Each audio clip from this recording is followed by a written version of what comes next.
वो हरली भोला बाबा हो। बाया हाथ हनुमा दहीने हरी भोला बाबा हो। सूखल पुरन का अक्षत फूल पान भोला बाबा हो। सूखल पुरन का अक्षत फूल पान भोला बाबा हो। लागे लगली सिया मोर सयान भोला बाबा हो। लागे लगी सिया मोर सयान। जो घटना घटी थी इस घटना का वर्णन करते हुए भोलेनाथ से प्रार्थना की। बेटी अब सयानी लगने लग गई, लगता है ब्याह की योग्य हो गई है। अब जैसा जैसा इन्होंने किया सब बताया।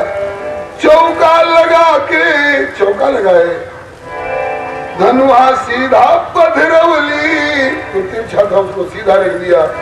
भोला बाबा हो और बढ़िया से कैली पूजन के विधान। भोला बाबा हो बढ़िया से कैली पूजन के विधान। भोला बाबा हो बढ़िया से कैली पूजन के विधान। भोला बाबा हो बढ़िया से कैली पूजन के विधान।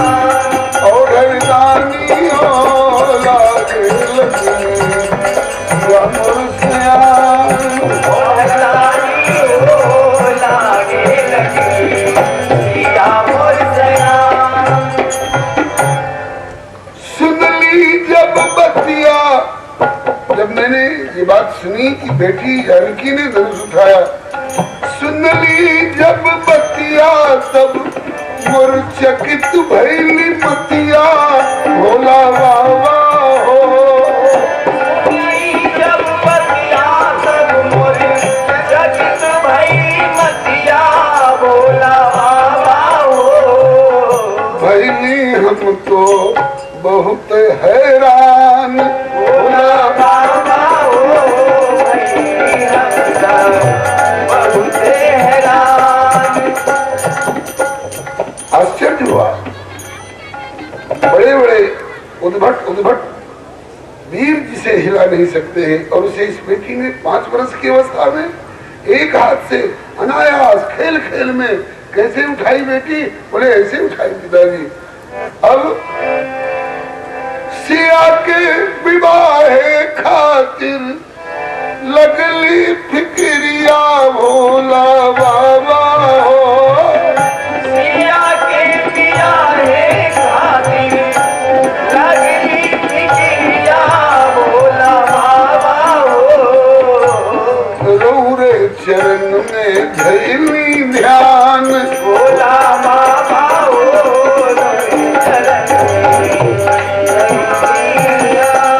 भोला बाबा हो लागे लगली सिया मोर सयान। भोला बाबा हो लागे लगी सिया मोर सयान। भोला बाबा मैंने आपके चरणों में ध्यान धरा और ये प्रार्थना की कि अब मेरे लिए क्या कर्तव्य है आप बतावें। तो भोले बाबा की ओर से प्रेरणा मिली। आप धनुर्भंग की प्रतिज्ञा ठान दीजिए। ये धनुष ही सिया जी के योग्य वर का फैसला करेगा। विश्व भर के उद्भट लोग आवेंगे और उसमें सिया जी का पाणी ग्रहण करने की क्षमता किसमें होगी? जो धनुष को उठा ले, चढ़ा दे और तोड़ दे। भगवान शंकर ने ऐसी जब प्रेरणा की तो मनवा में आयल शिव के कृपा जस बुझाइल। भोला बाबा हो मनवा में आइल कृपा जस बुझाइल। भोला बाबा हो ओइसने प्रतिज्ञा दिहली ठान। भोला बाबा हो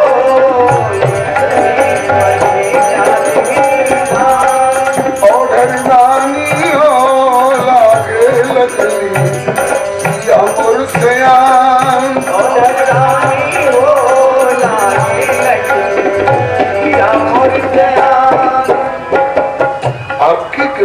जैसी अंतर में प्रेरणा मिली उसके अनुसार मैंने प्रतिज्ञा ठान दी। धनु आज उठाई के चढ़ाई है, उठाएंगे हाथ से, चढ़ाएंगे उसकी डोरी और खींच करके धनु आज उठाई के चढ़ाई है और तुरी है भोला बाबा।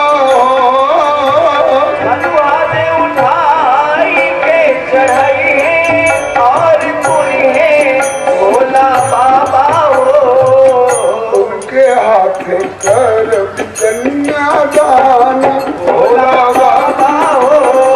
उनके हाथ कर कन्यादान औधरदानी हो के हाथ कर कन्यादान औधरदानी हो उनके हाथ कर कन्यादान।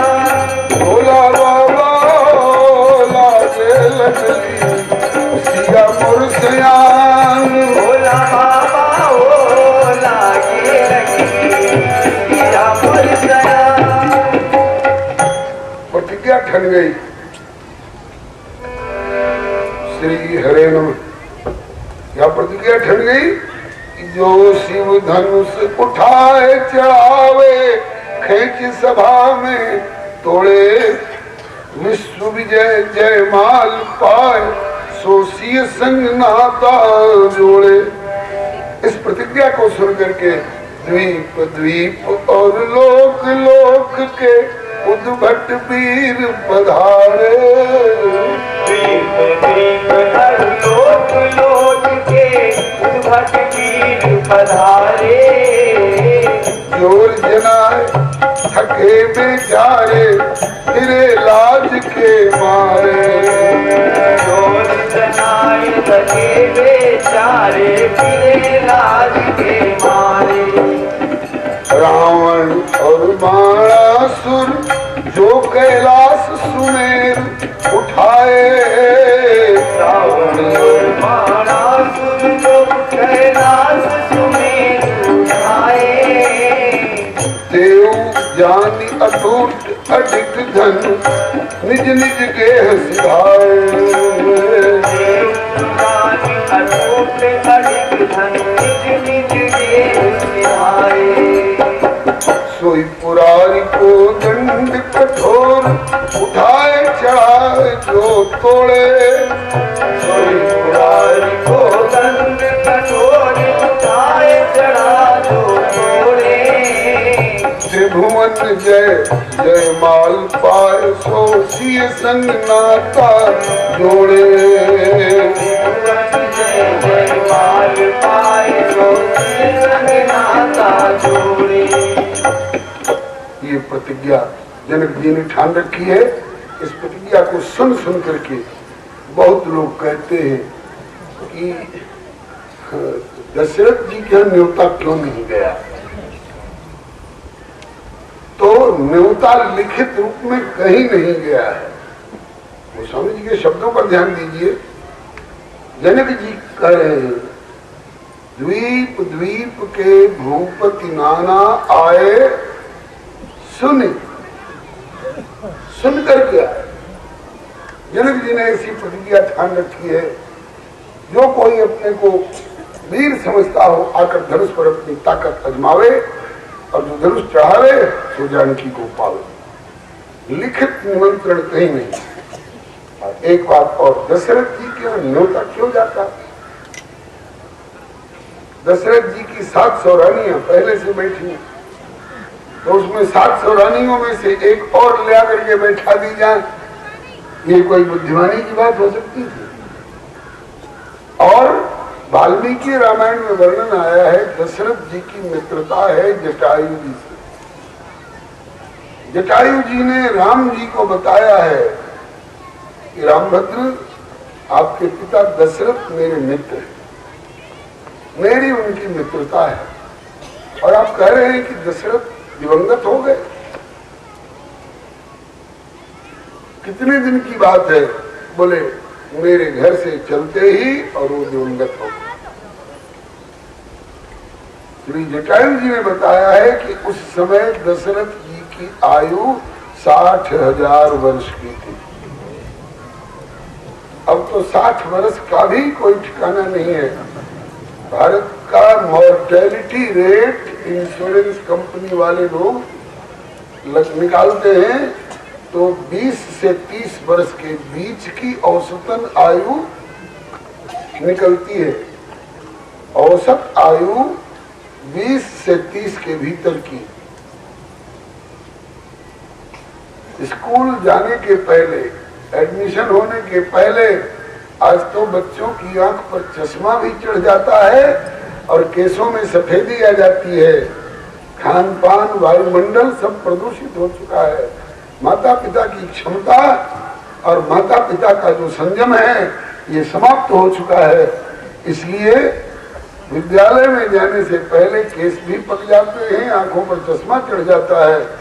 और श्री दशरथ जी के चौथे पन में 3 पन बीत चुके। स्वयं कहते हैं चौथे पन पायों सुत चारी। 3 पन बीत चुके हैं चौथे पन में, और चौथे पन में भी श्रवण समीप भय सिद्ध के साथ केवल कान के आसपास में 2-4 केस सफेद हुए थे दशरथ जी के 60,000 वर्ष की उम्र में। अब सोचिए कोई 60,000 वर्ष के डोकरा को चिट्ठी लिखेगा कि आइए मेरी 5 वर्ष की बेटी का पानी ग्रहण करिए। ऐसा कोई भी बुद्धिमान व्यक्ति सोच सकता है क्या? 60,000 वर्ष के जिसका 3 पन बीत चुका है, चौथे पन में प्रवेश हो चुका है, ऐसे कोई राजा अथवा राजकुमार को कौन समझदार व्यक्ति चिट्ठी लिखेगा कि हे दशरथ जी, मैं बड़ा चिंतित हूँ, बेटी कुंवारी न रह जाए, इसलिए आइए और धनुष को तोड़ करके और मेरी बेटी का पानी ग्रहण करिए। 60,000 वर्ष के व्यक्ति अगर धनुष को तोड़ भी दें तो क्या उनके साथ में 5 वर्ष की बेटी ब्याही जाए, ये बात जचेगी? नहीं जचेगी। इसलिए दशरथ जी के यहाँ न्योता जाने का कोई प्रश्न ही नहीं आता है। हाँ, श्री जनक जी ने प्रतिज्ञा ठानी और इस प्रतिज्ञा ठानने के बाद एक से एक वीर आते गए, उठाने का प्रयास करते गए, लेकिन कोई धनुष को हिला तक नहीं सका। साल भर का समय बीत गया। अब जानकी 5 वर्ष की नहीं, अब जानकी 6 वर्ष की हो गई। 6 वर्ष में विवाह के योग्य लगने लग गई। आजकल शायद 6 वर्ष की अवस्था में किसी कन्या का विवाह कर दिया जाए तो शायद राजनेता लोग उस पर केस कर देंगे। सुना है ऐसा कोई कानून बना हुआ है। तो इस पर चौंक गई है श्री अनसुईया माता। 6 वर्ष की उम्र में वो विवाह के जोग लगने लग गई और पिताजी को चिंता हुई कि बेटी के लायक सुजोग्य वर कहाँ मिले। तो इसका उत्तर दिया है श्री किशोरी जी ने, हाँ माता जी, इसलिए कि मैं प्राकृतिक कन्या नहीं हूँ, मैं साधारण कन्याओं की तरह माँ के पेट से पैदा होकर के और धीरे धीरे बढ़ने वाली कन्या नहीं हूँ, मैं दिव्य स्वरूप वाली देवी हूँ। इसलिए हम लोगों की सारी लीलाएं हमारे संकल्प के अनुसार चलते चलते श्री नारद जी की आज्ञा पर। वैसे तो हम नित्य किशोर अवस्था में अपने धाम में विराजते हैं, मैं भी और मेरे प्रभु भी। 16 वर्ष किशोर राम नित्य सुंदर राधे, लेकिन धरती पर आकर के भगत है ऐसे प्रभु सेवक वश आई, भगत है तो लीला तनु गए, इसको लीला तनु कहते हैं। 6 वर्ष की उम्र में ही मैं ब्याह के जोगे लगने लग गई। तो इधर तो जनक जी को चिंता लग रही है। सोचत विदे वैदेही के विवाह हेतु नारायण उर्झो मन चिंता चित्त ढोने में, ठन गोपीनाथ प्रण ऐसो कठिन जाको पूर्ण करैया ना दिखात ताहू कोने में। सर्व शुभ लक्षण संपन्न सुकुमारी सिया, अब तो शंकर सहाय हो ही पूर्ण प्रण होने में। तुल्य कुलशील वयवृत्त बल वैभव में, मिले जो जमाई तो सुगंध हो सोने में। जनक जी इस प्रकार से चिंता कर रहे हैं कि बेटी के अनुरूप वर कहाँ मिलेगा, कब मिलेगा, कैसे मिलेगा। उन्हीं दिनों में वाल्मीकि रामायण में वर्णन आया है कि श्री राम जी 15 वर्ष के हो गए। श्री राम जी 15 वर्ष के हो गए और बोलिए भगवत भगवान की जयकार में आज फिर कंजूसी हो रही है। अब लगता है कि भाग दौड़ वाले ढंग से कथा कहनी पड़ेगी, खाना पूरी वाले ढंग से। जरा प्रेम और उत्साह के साथ बोलिए, बोलिए भक्तवत्सल भगवान की, श्री जुगल सरकार की। श्रीमद् वाल्मीकि रामायण का श्लोक है। 15 वर्ष के श्री राम हो चुके हैं। उस समय श्री दशरथ जी को भी चिंता लगी। मूल श्लोक पढ़ दूं वाल्मीकि रामायण का। अथ राजा दशरथ तेषां दारक्रियां प्रति चिंतयामास धर्मात्मा। अकेले नहीं, सोपाध्याय सबान्धवः तस्य चिंतयमानस्य मंत्र मध्ये महात्मनः अभ्यागच्छन् महातेजा विश्वामित्रो महामुनि। इसका मतलब दशरथ जी भी चिंता कर रहे हैं कि 15 वर्ष के भइले, 15 वर्ष के भइले, चारों ललनवा भोला बाबा हो। 15 वर्ष के भइले, चारों ललनवा भोला बाबा हो। बिना बियाहल भोला बाबा, बिना बियाहल रही गईले कुमार भोला बाबा हो। बिना बियाहल रही गईले कुमार। 15 वर्ष के हो चुके मेरे चारों लाल, और अब तक बिना ब्याहे हुए कुंवारे कुंवारे रह गए। कन्या पक्ष को तो चिंता करना स्वाभाविक है, लेकिन आज वर पक्ष भी चिंता कर रहा है। चलो ब्याह नहीं हुआ होता, कम से कम देखा भाली करने वाले, बरेखी करने वाले, कन्या पक्ष के 2-4 देखने वाले तो आते। एक कहू ना आइले देख नहरू तिल कहरू भोला बाबा हो। एक कहू ना आइले देख नहरू तिल कहरू भोला बाबा हो। एक कहू ना अइले पर तुहार भोला बाबा हो। एक कहू ना अइले पर तुहार। भोला बाबा मारो भैया रही गईले कुमार। भोला बाबा हो। चारों भैया रही गईले कुमार। बबुआ ब्याहल गई है कि कुमारे रह गई है भोला बाबा हो।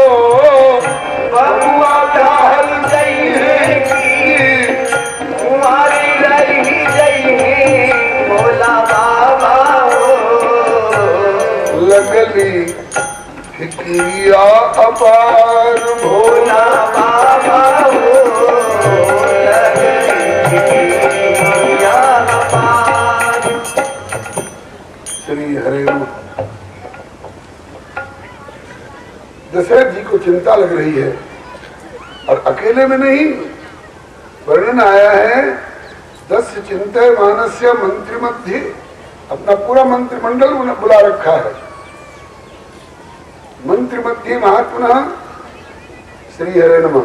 और सोपाध्याय, अपने समस्त गुरु पुरोहित सब बुला लिए हैं। और सबांधव, अपने जाति भाई भी सब बुला लिए। बड़ी भारी बैठक की गई है। किस बात के लिए? कहा कि इनके अनुरूप, अरे ऐरी गैरी तो बहुत सारी मिल जाती है, लेकिन जैसे मेरे राम सर्व सद्गुण संपन्न है, ऐसे सर्व सद्गुण संपन्ना कोई बहु मिले तो बात जचे। इसके लिए श्री दशरथ जी सबसे पहले तो अपने गुरु श्री वशिष्ठ जी से, गुरु वशिष्ठ जी से आग्रह करते हैं कि मुन्नाथ, अब तो राम भद्र के विवाह के योग्य तो इनके लायक बहु कहाँ मिलेगी, इसके लिए चिंता हो रही है। बोलिए भक्तवत्सल भगवान की जय।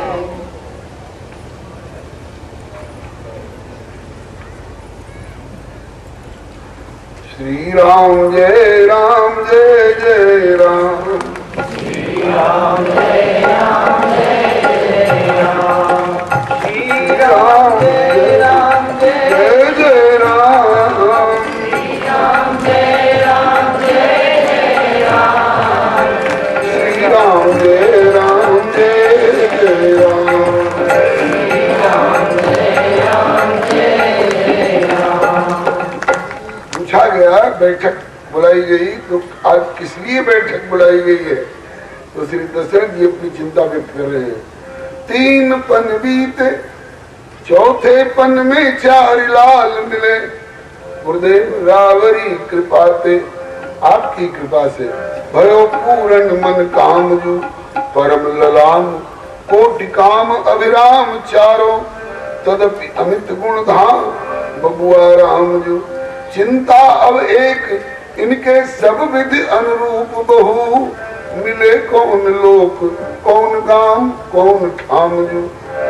यह भी अभिलाष होवे पूर्ण, श्री चरण की कृपा, नारायण नाथ मन पावे विश्राम जू। जब तक पुत्र नहीं थे तब तक पुत्र मिले, और जब पुत्र मिल गए तो अब इतने बढ़िया पुत्र मिल गए कि इनके जोड़ तोड़ की दुल्हन कहाँ मिलेगी, इसकी चिंता हो रही। तो गुरु वशिष्ठ ने कहा, चिंता चित्त त्यागी कीजिए चिंतन चरण चारु। चिंता मत कीजिए, चिंतन करिए भगवान के चरणारविंद में कहा। ये करा वाले बाबा बड़े सिद्ध पुरुष थे। कोई किसी भी बात के लिए चिंता व्यक्त करते बाबा के सामने तो बाबा यही सलाह दिया करते थे, चिंता छोड़ो चिंतन करो। जगत की चिंता छोड़ो, जगदीश का चिंतन करो। तुम अपनी चिंता अपने आप करोगे तो वो निश्चिंत रहेंगे, और तुम उनका चिंतन करोगे तो तुम्हारी सारी चिंताओं को अपने ऊपर लेकर के और निपटाएंगे, निभाएंगे। अनन्यास चिंतयन्तो माम ये जना पर्युपास्ते, तेषां नित्याभियुक्तानां योगक्षेमं वहाम्यहम्। तो श्री गुरु वशिष्ठ ने सलाह दी, चिंता चित्त त्यागी कीजे चिंतन चरण चारु। चंद्र घर आयो, चंद्र कौन चंद्र घर में आयो? रामचंद्र। चंद्र घर आयो तो फिर चंद्रिका हूँ आई है, काया संग छाया जैसे माया संग माधव के, ऐसे भानु कुल भानु संग प्रभा छवि छाई। कब वो अवसर आएगा गुरुदेव? बोले कि नारायण अवसर अनुपम समीप ही है। आपका प्रश्न और उन अक्षरों को गिनती करके ज्योतिष शास्त्र के अनुसार गुरु वशिष्ठ बता रहे हैं नारायण अवसर अनुपम समीप ही है, जबकि अवध सौध आंगन सुबह की जगमगाई है। संत की कृपा से सुपात्र मिले पुत्र, तो वे संत भगवंत पुत्र वधू भी मिलाई। अभी चिंता हो ही रही थी, विचार विमर्श हो ही रहा था, उसी समय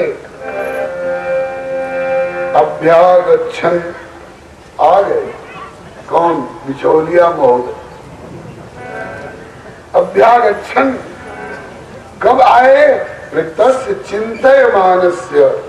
अभी ये विचार विमर्श हो ही रहा था, उसी समय में तस्य चिंतयमानस्य मंत्र मध्य महात्मना।